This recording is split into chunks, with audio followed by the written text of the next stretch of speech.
So your first job you started in 1990, and the company was Inalsa Home Appliance. Right. So millennials kid will highly relate to this because this is the brand of which the food processor would be in the homes of every millennial kid, and it would be the first one because I guess no one at that time would be picking it in India, or maybe at that affordable rate it was available. So I still remember on the left hand side it was a regular mixer kind of thing, and right hand side it has a juicer, the vegetable chopping things and all this, right? So it was a unique thing what we had, and you had an opportunity to work in the same company and make our life memorable. So if you just want to elaborate on this, it would be helpful for us to understand. Thanks, Nath. Thanks for remembering it also, and thanks for making sure that you do a lot of stuff at home and you make your wife happy by doing all this stuff. I'm sure she's very happy. Yes. Okay. So in terms of I was lucky I got selected to campus interview at Inalsa, and Inalsa was a unique organization in a sense that they were one of the very few manufacturers who were localizing these food processors. At that time, all the global OEMs were, so a lot of import was happening for these food processors and stuff like that. But Inalsa was the first company that started to manufacture these in India. And I was fortunate that I got the opportunity to, work on developing those products, like designing those products, and also, making sure that we have the right tools to manufacture those products. So it was a great experience. I worked there for about 4 years in both product development as well as the tool development. So that gave me, confidence, how you do plastic injection molding, how you make, stamping tools and stuff like that, which really, was helpful. And I still remember, we had a export order. We had to ship big consignment of food processors to Russia, and had to find a supplier who could translate into Russian. So all these kind of experience was unique and pretty good. So nowadays we see people switch very frequently at this in their initial job. So what was your thought process to spend such a long time in the first asset, and how it helped you to grow in your career and learn the things at the beginning of your career? So how you feel it was important? I think I was not suitable enough for anybody else to take to once. And the kids these days are very smart. So they have opportunities, they flip jobs very easily. I was not so smart, maybe that was the reason actually. To be honest, no. Okay, to be honest, as long as you find the things interesting, and you are able to add value to the organization, you should stick around. As long as you are learning and you are giving back to the organization, that's the time, irrespective of whether it's a year or 4 year or 10 year. But I think that's what I followed, and that helped me actually. And what I believe also, maybe there was many new things to learn. And maybe with your age, you are also having so much enthusiasm, so you can pursue it. So that would be also one of the reasons. Absolutely, absolutely, yes, that's right. And it's very true. And thanks for making our childhood memorable with this. Yeah. So then after this, like you had an assignment with Delphi, right? So before that, I worked for JBM actually. Yeah, so JBM. I mean, I was always fascinated with the automotive, and JBM was one organization which even Maruti had stake in JBM, or Jai Bharat Maruti. It was a joint venture, and Maruti had stake in this. So when I got that opportunity, they are the biggest sheet metal and stamping supplier. So that helped me move from a home appliances company toward an automotive, which I really wanted to get into. Automotive always fascinated, cars.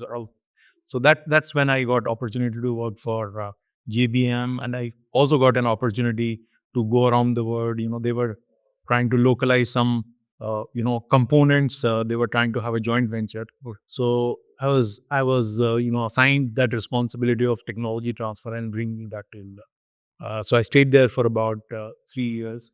Uh, that was quite useful, and that helped me transition to Delphi. And Delphi at that point of time, I'm talking of 1997. In 1997, actually, India opened up to global companies in 91, thanks to Narasimha Rao and our PM, Mr. Narasimha Rao, and Mr. Manmohan Singh. So I still remember, I think 1995 was the time when the other global automotive OEMs started to come to India. Daewoo was one, General Motors, Ford, Hyundai. They were the initial few entrants. And Delphi being a part of General Motors at that point of time. So they came almost at the same time when General Motor entered India, and they were looking for people with automotive background with specialization. So they were looking for somebody who had experience in stamping, and that's how I got opportunity to work for Delphi. I joined in 1987, and I was part of the initial bunch of young engineers, and who were trying to localize a lot of components that were imported at that point of time. So that really gave me an opportunity to work on supplier development and bringing those, because at that point of time supply base was not really very mature at that point. So we were, trying to bring them up to speed to the global automotive standard, bringing them what is, APQP, AIAG, who started this APQP or Advanced Product Quality Planning, was started by the big three automotive OEMs, GM, Ford, and Chrysler. So, learning those standards and bringing that to India was really important. And at that point of time, Indian supply used to talk about rejections in terms of percentage. Right. And this was the time when they started concept of PPM. Because I still remember, how you can connect to those things. Because, PPM, even 100 PPM or 10 PPM. But if you are one of those 100 people who have defect on the product, let's say you are driving a vehicle and you are one of those 100 unfortunate ones where you have a defect on the product and you are going on a highway, your car is stranded.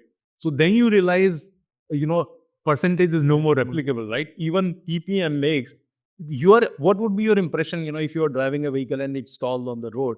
So that helped us understand why we need to improve the processes and system. So that if you are one of them, you would see this company not good, right? That is your impression of the car manufacturer or any product manufacturer. That doesn't work that way. Right. And also, like, one thing is, maybe a car would be having thousands of components, and if each part has a higher rejection rate, then it will compound and it will multiply. It will not be like addition. Yeah, it will be compound having to be 100 of air conditioner defect, 100 of engine defect, and 100 of axle defect. You would always be stranded if that happens, right? So that is very, it's important. Like, the supplier quality should be ensured.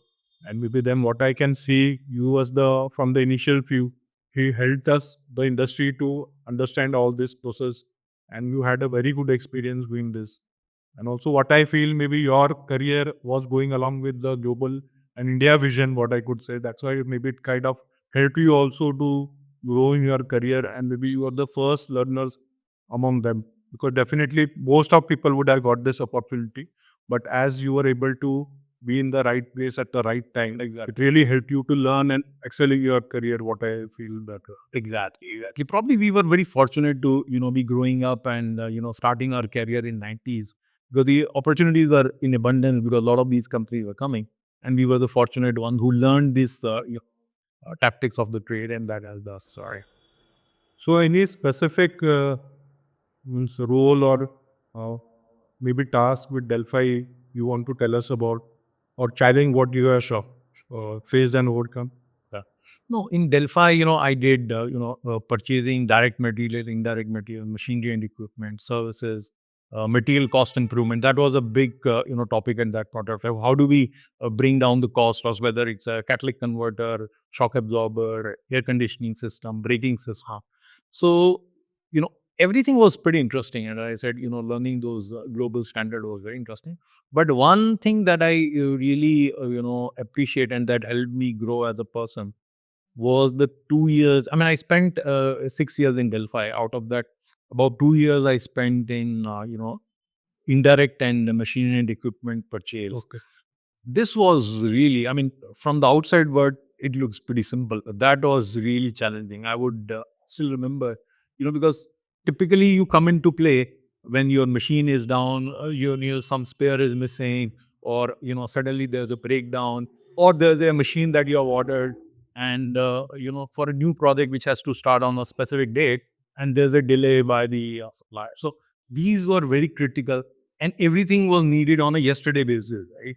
So then, spending those long hours at office, meeting, I still remember in a day I would meet 25 different suppliers, from a nut bolt, a packing supplier, to a, multi-million dollar CEO, or multi-billion dollar CEO for supply of equipment.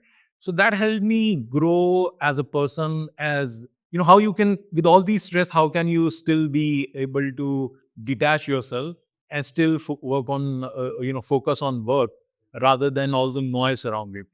And being able to talk to all these, different level of people, and make your way out, was really a good learning that helped me. Although I must say, after 2 years, I went to my boss and said, "Boss, I had enough. I need to find another job in purchasing. Otherwise, I'm moving out." So fortunately, he listened and gave me. But those 2 years were pretty challenging, but at the same time, helped me grow as an individual. So maybe just to clarify for others, so indirect purchase is something apart from your regular production things, you will purchase, you will be responsible for purchase of all things, like being a paper required to do a photocopy, a Xerox machine, mouse, laptop, computer, to a big machine or nut and bolt, right? Right. And every time it comes as an urgency because you have hundreds of people intending for this parts, and then they maybe forget it or they will come to know once it is out of stock. Correct. And a lot of times they may not forget, but if you have planned some, a regular spares for a machine, but something else fails on a machine, right? You can't even predict that this is, you can't, because, for a welding machine or for a power press, or for an assembly equipment, you can't have spares for everything, right? Right. So sometimes it is not even their mistake, suddenly something has conked off. So you really need to act upon it quickly, and sometimes you have to import it or whatever. So yeah, so it's but I must say it's very underappreciated purchasing task. People don't recognize how important it. So maybe the buyers of indirect and MNE who are listening to us will feel happy that they are being talked about, right? And that definitely that was the main point, because most of the means cream is been or maybe attraction is for the people who are directly related with production of or maybe the revenue part of the business. Correct. But these people are maybe sidelined or maybe they are not coming into limelight what they are required. And we really take this moment to appreciate their efforts to make the organization building. And also one important aspect in this would be you would be meeting people like as you said, maybe from a people doing business in lakhs to a multi-billion-dollar company. So it also helped you to maybe get engaged with these people, maybe how to communicate with them and how to adjust with different set of people. So maybe this could also would be a good opportunity for you to learn at that phase of your career. What? Yeah, absolutely, absolutely. This helped me, increase my bandwidth to deal with different kind of people, and how you can, place your pitch according to the level of understanding of others, and that, because then you can connect. If you connect with the people at their preferred pitch, it helps you, close deals quickly. Definitely. So going to the next phase now. So I guess for 13 years you worked in Delhi. Yeah, I mean, from 1990 to 2004. Yeah, 14 years. I'm born and brought up in Delhi. So, yeah. Right. So then I could say like you have like typical North Indian person like who has born brought up there. You have worked there for significant like career like the initial period of your life. And then 2004 you took a decision to come to Pune. Okay. And you took a responsibility with Honeywell that time W Chargers. It is the Garret Technologies now. So relocation, even in today's 2024, people find it difficult. Okay, because changing a city is all set of challenges for not only for us but also to our family. But you took this decision maybe 20 years back. So what was your thought while changing this location and taking this new opportunity, and also how your family supported you for this decision? So if you could explain this, it would be helpful for us. Sure. No, you're right. At that point of time, I'm talking of 2004. Not too many people preferred to move around cities. They were happy staying in their hometown or home cities, right? So this was a big decision, but as you rightly said, family support is very important. So my wife was a teacher to secondary school in a government school in Delhi. So she had a government job, right? So you know how relatives and people behave. Her parents also didn't like that she's going to leave government job, to go to a different city where you never know how long you're going to be there. A job, there was no job security as such, right? Right. So, but she was quite supportive of that, and I really thank her for it. That she took and she said, okay, I mean, let's move. I mean, let's try. Unless and until we try, we will never know what's going to happen. Let's give it a try. The job was good. I was part of the initial team of 5 people who were setting up global sourcing office in India. and which expanded my role to setting up a plant in Pune. So the opportunity was exciting, and obviously, more importantly, my salary was be more than doubled. Right. So I'm being honest, that was another attraction. So because when I negotiated with it, I also included my wife's salary when I negotiated with the new employer. But yeah, that helped. But thanks. So this is a good lesson for negotiation also for all of us. Don't negotiate. You should. And definitely, I would say, means I visited that Honeywell plant in earlier stages of my career, I guess 2010. And I should appreciate the plant was really amazing. Means when I stepped in that plant, I felt like I had come to another country or something like that. So the plant was built up to the international standards, yeah. And I really appreciate your and the team's effort, whoever was associated in making that plant in India, and especially in Pune, like, we had it. So that was a really great thing to have. Correct. And once you come to Pune, the weather of Pune is so, nice that, somebody coming from north, it's very difficult. If you stay, I mean, they say if you stay in Pune for 2 or 3 years, it's very difficult. And that happened. My wife or my kid never wanted to go back to Pune. So now I'm relieved to Pune. Right. Then same is with me. So I'm from Aurangabad. So since I was doing my engineering, I had this thought in my place, I will work and settle in Pune. So 2009, I came to Pune. I acquired my first job, and now it is 2024. So still, I don't feel comfortable to go outside Pune and work. And also, one part is apart from the climate here is there are a lot of opportunities here in the automobile sector. So Pune, we know it was a automobile hub.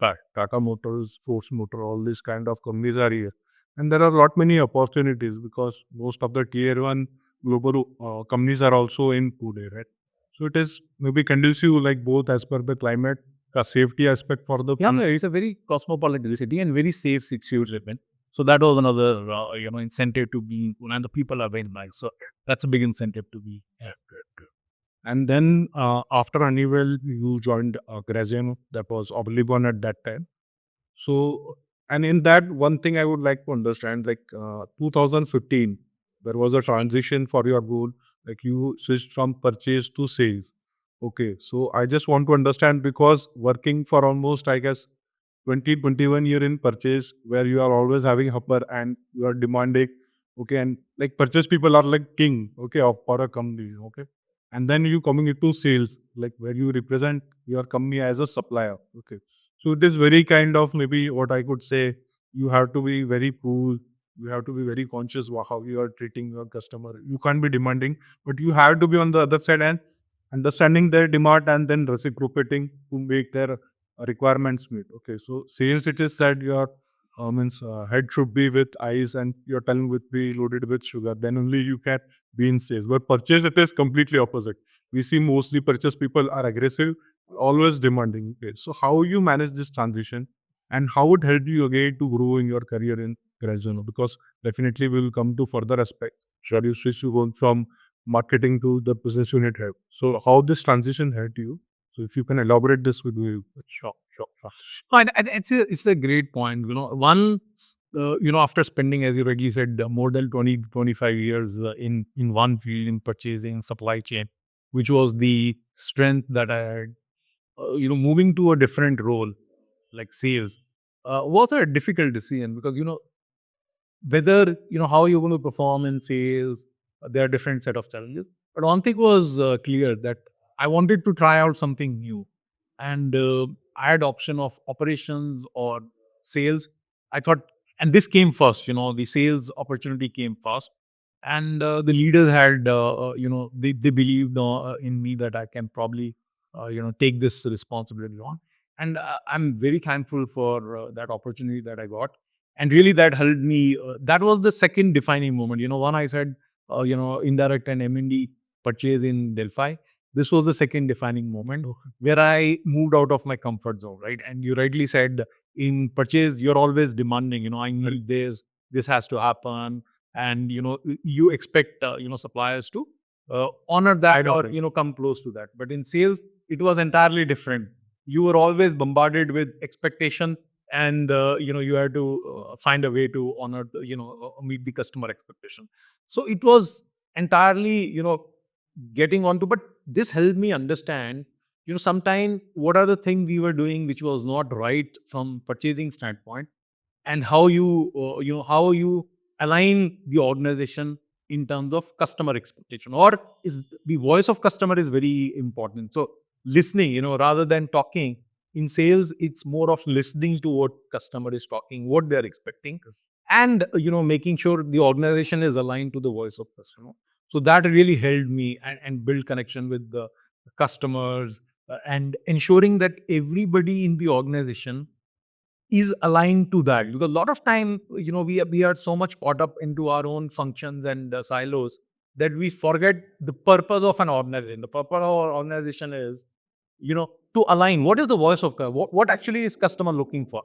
So that's why it's important to for me to get aligned to that, and that gave me an opportunity. So initially it was quite difficult to get into this mold, but then you realize that it's very important for organization.